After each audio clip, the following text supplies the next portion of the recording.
Good afternoon, everybody. My name's Paul Hastings, and hopefully I won't take too much of your time this afternoon, but what I've been asked to speak to you about this afternoon is the thorny subject of piracy and people stealing content, rebroadcasting it on the internet, and whose responsibility is it to actually control that and to make sure that that doesn't happen. I'm going to very briefly run through some slides this afternoon with the agenda that's set in front of you. Many of you here won't know who Friend MTS are, so just very, very briefly, our mission statement is designed around the idea of detecting, deterring and disabling piracy wherever it happens. Now that's for broadcasters, content owners or pay TV operators.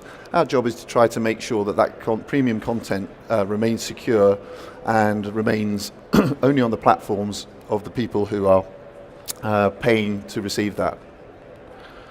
Our client base is many and varied, so we've got clients all over the world, in the US, Europe, Middle East and into the Far East. We have some examples behind me here which probably sum up our sporting prowess in a more concise fashion, but we do also cover non-live content for movie studios and for general entertainment companies. So that's us. Piracy as a problem sometimes is slightly misunderstood, so I thought it might be just useful for a quick whiz around the block on how people pirate content. Principally, there are two ways in which people can steal content, live content, and restream it on the internet. The first is to steal it from the back of a set-top box. Very easily done now.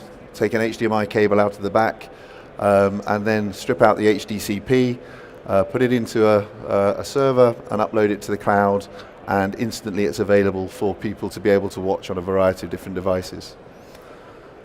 Even easier, because you don't need a set-top box, is to use a laptop and an OTT subscription, making use of some freely available software like OBS. You just screen scrape what's on the screen in front of you, and again, in exactly the same way, you can upload it to the cloud and start to monetize that video. Now, how do you monetize it? It used to be that there was a predominance towards websites and streaming websites. Over the last 12 to 18 months, we've seen a significant shift away from websites to a variety of other devices. Websites are still a threat, but there are other devices that have suddenly become a considerable element in the mix. So we see apps as a large proportion of the video consumption devices. IPTV streams, massive increase in the type of streams that are being delivered over the internet. So for example, last weekend I think we were monitoring over 9,000 IPTV streams that were unique IPTV streams that were available on the internet for consumption on devices like the IPTV box you see in front of you. And then there's the evil Cody, the word that everyone feels very nervous about in the world of premium content, that is being stolen and rebroadcast and repurposed and reused and consumed using Cody. Then in the middle, there are the social media platforms. So people like YouTube, obviously Facebook, Periscope, Twitter. All of these are places in which people can either host video or they can use the platforms as a method of signposting where you can go to get this pirate video. So really, what you've got to think about is that content can be pirated from both of those sources. It's really easy to do.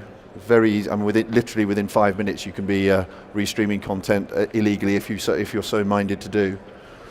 DRM and CA won't protect your content fully. Now, 100% you need to be employing proper DRM, proper CA to make sure that your content is secure to the client. But once it's arrived at the client and it's been unencrypted, that's where the issue of anti-piracy and anti-piracy services come into play. And the other element that I'm sure everybody who is a content owner, pay TV operator, OTT operator here would understand, that this is costing you a lot of money. So other people are taking your content, taking your rights, and monetizing them to their advantage and your disadvantage. So the next stage is to sort of examine how this thread runs through. So what I've called the holy trinity of pay TV, it's a bit like thinking about a three-legged table. Those three elements that you really need to consider in this whole process. First of all, they're the content owners. So in the case of pay TV premium content, it's predominantly sports leagues and movie studios. They are reliant on a methodology of selling their content to people who will then be able to distribute it. So the distributors, pay TV operators, pay TV channels and platforms. And then finally, and possibly the most important element in this, is the subscriber. The subscriber is basically you, me, and the guy next door, because it's our service, it's our pockets that are funding all of the services and funding the creation of that content. So how does that all fit together? Starting sort of on the right-hand side, working backwards, subscribers are the bedrock of the whole pay TV industry. And the piracy landscape is something that should make pay TV operators, content owners, very, very, very nervous.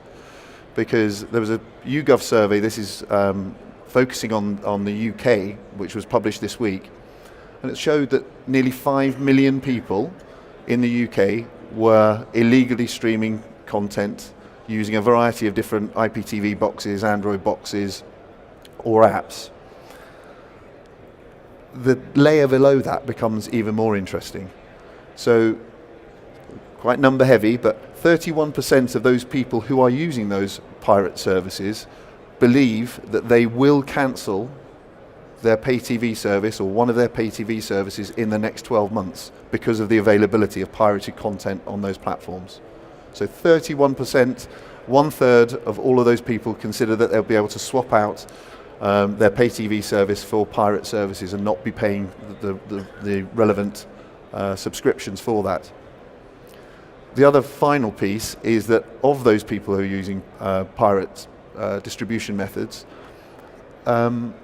37% of those are in that 18 to 34-year-old bracket. And those are the people that pay TV operators and the traditional distribution methods have been reliant on feeding in at the bottom to continue the pay TV ecosystem and to continue the virtuous circle of feeding back into the creation of content and the delivery through the pay TV service. And it may sound a little over dramatic, but those sort of numbers should ring some spectacular alarm bells, I think, for pay TV operators, because it starts to create an existential threat to the existing pay TV service. So, content owners, premium sports leagues, these are the guys who are and movie studios are responsible for all of this great content that you can see on the screens. And what can they do about controlling this piracy, the issue of piracy? One of the key tenets of the distribution model is that in the vast majority of cases, content owners are selling exclusivity into a market. So the distribution partner, the pay TV operator, is usually expecting to make sure that they are the person who's in control of being able to distribute that content. Therefore, there is a responsibility from the pay TV operators back to the content owners that they should be fulfilling that part of the bargain. Now, as the copyright owners, they have some significant advantages in the world of anti-piracy, because as a result of being a copyright owner of the images themselves, they can take action against all instances of piracy that are found. Doesn't matter where the signal emanated from, doesn't matter whether it's one channel or the other channel, it belongs to them, they can take action against that. And they can and do make use of services from companies like friend MTS. Um, However, part of the problem is that there is a significant proportion of hosting sites and infrastructure providers that are what we call non-compliant. So basically, the traditional model of anti-piracy is that you find out where the content's being hosted, you send a nice letter to the website, and in the ideal nirvana world, the content is taken down and the problem goes away. Pirates themselves have worked this out and have decided that then they quite like making the amounts of money that they're making from hosting illegal content, so they shift their services to what we call non-compliant infrastructure providers. So basically, websites hosted on infrastructure in jurisdictions which don't have great IP protection and do not respond to those takedown notices. So that means that the content owner can have a significant role in protecting their own content, but there is a big subset of pirated and pirating infrastructure that's beyond their reach. And for that reason, there's been a move to start to pass the responsibility for enforcement down or up the chain to the pay TV operators and the people who are licensing that content. And one of the reasons for doing that is that these distributors have a significant advantage over the content owners. They have a direct relationship with the end subscriber, and they know who they are delivering that content to. So there's no mystery here, there's no just pushing it out, it's not broadcasting, you're actually delivering it to a set-top box, or you're delivering it to a session on an OTT platform. Those set-top boxes and the OTT devices can be tracked. You can understand what's being delivered to those devices and what people are doing with them. And this means that pay TV operators and studios doing OTT services can introduce subscriber level identification or watermarking. And these services allow companies like us to find who the content thieves are, not chase around on the internet looking for where the servers are that are hosting the content. It's actually identifying the individuals who are responsible for stealing that content. It also creates an environment where you have a scenario where the content owners themselves are mandating that the pay TV operators or the OTT platforms introduce things like subscriber level watermarking. If you want access to 4K content, if you want access to premium sports, increasingly it's going to come to the point where if you don't do subscriber level identification on set-top box and on OTT, you simply won't get access to that content.